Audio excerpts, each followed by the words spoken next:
Hello मेरे प्यारे बच्चों, कैसे हो आप सब। आशा करती हूँ आप सब बहुत अच्छे होंगे। बच्चों, आज आपकी हिंदी व्याकरण की क्लास 8 का चैप्टर नंबर 15 शुरू करते हैं। आपके चैप्टर का नाम है बच्चों वाक्य विचार। आज हम वाक्य विचार पढ़ेंगे। ओके, चलिए शुरू करते हैं। पाठ को पढ़िए और समझिए। यहाँ है सबसे पहले आइए, फिर है भीतर आइए, मैं अभी पिताजी को बुलाता हूँ, आप बैठिए। ठीक है, आइए, मैं अभी, और यहाँ भीतर आइए। क्या गांव में सब कुशल हैं? ठीक है, सकुशल हैं। ध्यान दीजिए, इन सभी शब्द समूह से सार्थक बातें प्रकट हो रही हैं, यानी कि सामान्य बातें प्रकट हो रही हैं जो हम आमतौर पे बोलते हैं।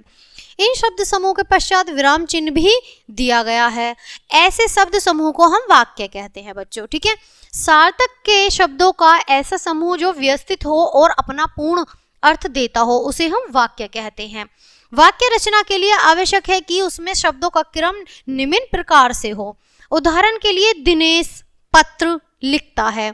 अब यहाँ पर दिनेश है कर्ता, पत्र है कर्म या पूरक, लिखता है क्रिया है। ठीक है, यदि पत्र लिखता है दिनेश कहा जाए तो वाक्य अशुद्ध हो जाएगा। प्रत्येक वाक्य में कर्ता और क्रिया दोनों आवश्यक होते हैं बच्चों।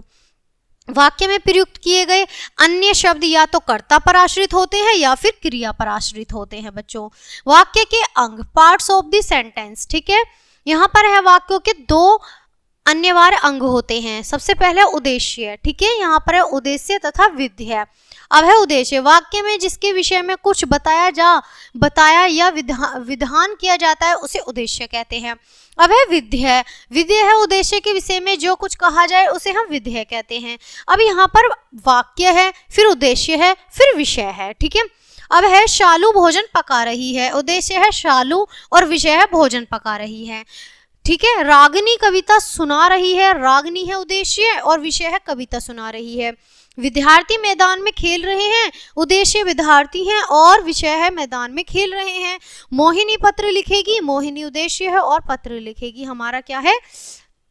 विषय है। ठीक है, वाक्यों के भेद। अब है काइंड्स ऑफ द सेंटेंस। ठीक है, वाक्य भेद के दो आधार माने जाते हैं, रचना या स्वरूप आधार पर वाक्य भेद। ठीक है, अर्थ के आधार पर वाक्य भेद है, रचना या स्वरूप के आधार पर वाक्य भेद। ठीक है, रचना या स्वरूप के आधार पर वाक्य भेद तीन प्रकार के होते हैं बच्चों। सरल या साधारण वाक्य यानी सिंपल सेंटेंस। जिस वाक्य में एक ही क्रिया हो उसे सरल या साधारण वाक्य कहते हैं। जैसे गोपाल पानी पी रहा है, अब ये सिंपल है। ठीक है, इस वाक्य में पी रहा है केवल एक ही क्रिया है, अतः यह सरल वाक्य है।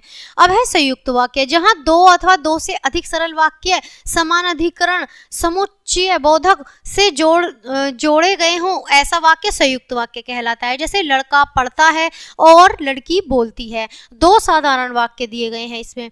अब है बच्चों मिक्स वाक्य। ठीक है, कॉम्प्लेक्स सेंटेंस, जिस वाक्य में एक प्रधान उपवाक्य तथा एक या अधिक आश्रित उपवाक्य होते हैं उस मिश्र वाक्य कहते हैं उसे।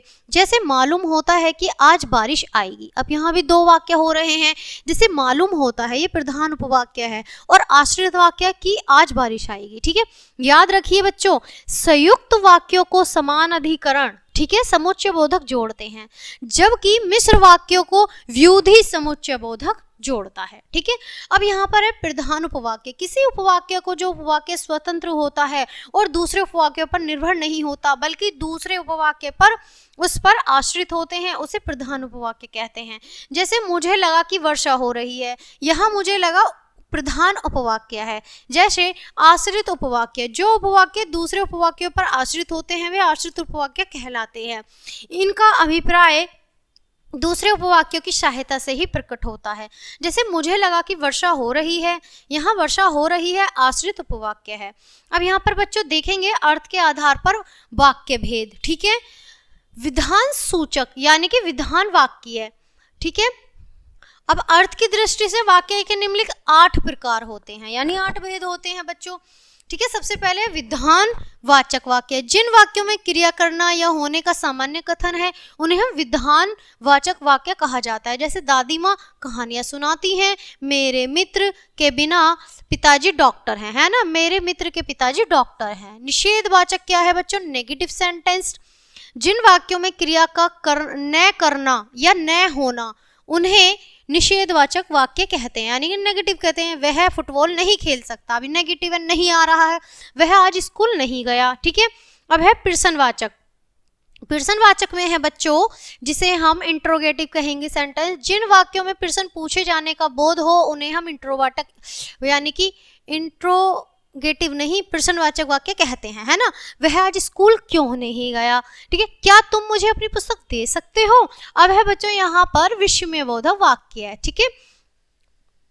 Exclamatory sentence. जिन वाक्यों में हर्ष, शोक, घृणा आदि के भाव प्रकट हैं हो उन्हें हम विस्मय बोधक वाक्य कहा जाता है, ठीक है। आहा कितना सुंदर चित्र है। अब यहाँ आहा जो आ रहा है फिर विस्मय बोधक चिन्ह लग रहा है बच्चों। हाय दृष्टि ने बड़ा जुल्म किया। अब यहाँ पर जो हाय है उसके बाद विस्मय बोधक लग रहा है चिन्ह। अब यहाँ है आज्ञावाचक वाक्य, ठीक है। जो वाक्य आज्ञा, उद्देश्य, अनुमति या अनुरोध का बोध कराता है उन्हें हम आज्ञावाचक वाक्य कहते हैं। इंपरेटिव क्या है सेंटेंस, ठीक है। सदा सत्य बोलो, कृपया आज मुझे छुट्टी दे दीजिए, आप काम करो, ठीक है। अब है संदेह वाक्य, ठीक है। जिन वाक्यों में कार्य करना या होने की संदेह प्रकट होता है उन्हें हम संदेह वाक्य कहते हैं, यानी संदेह करना। शायद आज वर्षा हो, अब तक तो राम कान पर पहुंच गया होगा, ठीक है। अब है यहाँ इच्छावाचक, ठीक है। जिन वाक्यों में इच्छा, कामना या आशीर्वाद हो उन्हें हम इच्छावाचक वाक्य कहते हैं, जैसे भगवान तुम्हें सद्बुद्धि दे, ठीक है। नववर्ष मंगल्य हो। अब है संकेतवाचक। संकेतवाचक में है जिन वाक्यों में एक क्रिया का दूसरी क्रिया पर निर्भर होने का बोध हो उन्हें हम संकेतवाचक वाक्य कहते हैं, जैसे यदि तुम मेहनत करते तो पास हो जाते, यदि पानी न बरसता तो तालाब सूख जाता। अब है वाक्य रूपांतरण, ठीक है। सरल वाक्य का संयुक्त वाक्य में रूपांतरण। सरल वाक्य है वह दूध पीकर सो गया। संयुक्त वाक्य उसने दूध पिया और सो गया। भोर होते ही हम आगरा जा पहुंचे, भोर हुई और हम आगरा जा पहुंचे। संयुक्त वाक्य आ गया। अब सरल वाक्य सूर्योदय होने पर पक्षी चहचहाने लगे। संयुक्त वाक्य सूर्योदय हुआ और पक्षी चहचहाने लगे। यहाँ पे दोनों संयुक्त हो रहे हैं। सरल वाक्य का मिश्र वाक्य में रूपांतरण। अभी वो किस तरह से करेंगे बच्चों, यहाँ पर सरल वाक्य, इधर हमारे मिश्र वाक्य हैं। मोहन उदार है, कमल कृपाण है। मोहन उदार है परंतु कमल कृपण है, ठीक है। उसने हरि से अपने साथ चलने को कहा। उसने हरि से कहा कि वह उसके साथ चले। वह सब्जी खरीदने के लिए बाजार गया। सरल वाक्य हो गया। मिश्र है क्योंकि उसे सब्जी खरीदनी थी इसलिए वह बाजार गया। अब यहाँ देखेंगे बच्चों हम सरल वाक्य का संयुक्त वाक्य में रूपांतरण। अब है यहाँ पर सरल और यहाँ संयुक्त है। इसका मुझे भय था और यही हुआ। जिसका मुझे भय था मतलब वही हुआ। जिसका मुझे भय था वही हुआ, ठीक है। जिसने मुझे देखा और चल दिया। जब उसने मुझे देखा तो चल दिया। चाचा जी आएंगे और मैं सो जाऊंगा। जब चाचा जी आएंगे तब मैं सो जाऊंगा। अर्थ की दृष्टि से वाक्य परिवर्तन। विधानसभा वाक्य का अर्थ अन्य परिवर्तन। रोहित कक्षा 5 में पढ़ता है, ठीक है। रोहित कक्षा 5 में पढ़ता है। अब है प्रश्नवाचक। क्या रोहित कक्षा 5 में पढ़ता है। इच्छावाचक। ईश्वर करे रोहित कक्षा 5 में पढ़े, ठीक है। निषेधवाचक। रोहित कक्षा 5 में नहीं पढ़ता। संदेहवाचक। रोहित कक्षा 5 में पढ़ता होगा, शायद रोहित कक्षा 5 में पढ़ता है। आज्ञावाचक। रोहित तुम कक्षा 5 में पढ़ो, ठीक है। विस्मयबोधक। अरे रोहित कक्षा 5 में पढ़ने लगा। संकेतवाचक। यदि अनुमति मिले तो रोहित कक्षा 5 में पढ़े। अब याद रखने योग्य बातें क्या है बच्चों, यहाँ पर सार्थक शब्दों का ऐसा समूह जो व्यवस्थित हो और कोई अर्थ व्यक्त करता हो वाक्य कहलाता है बच्चों। वाक्य के 2 अन्यवार अंग होते हैं, उद्देश्य तथा विधेय। वाक्य भेद के 2 आधार माने जाते हैं, रचना या स्वरूप के आधार पर वाक्य भेद तथा अर्थ के आधार पर वाक्य भेद। रचना के आधार पर वाक्य 3 प्रकार के होते हैं, सरल वाक्य, संयुक्त और मिश्र वाक्य। अर्थ की दृष्टि से वाक्य 8 प्रकार के होते हैं, विधानवाचक, निषेधवाचक, प्रश्नवाचक, विस्मयबोधक, आज्ञावाचक, इच्छावाचक, संदेहवाचक और संकेतवाचक। तो बच्चों ये था आपका पाठ जो बहुत अच्छे से हमने आपको समझाया। आई होप आपने अच्छे से समझा होगा। पाठ खत्म करते हैं, मिलते हैं आपसे नेक्स्ट चैप्टर नेक्स्ट वीडियो के साथ। तब तक के लिए bye bye, thanks for watching.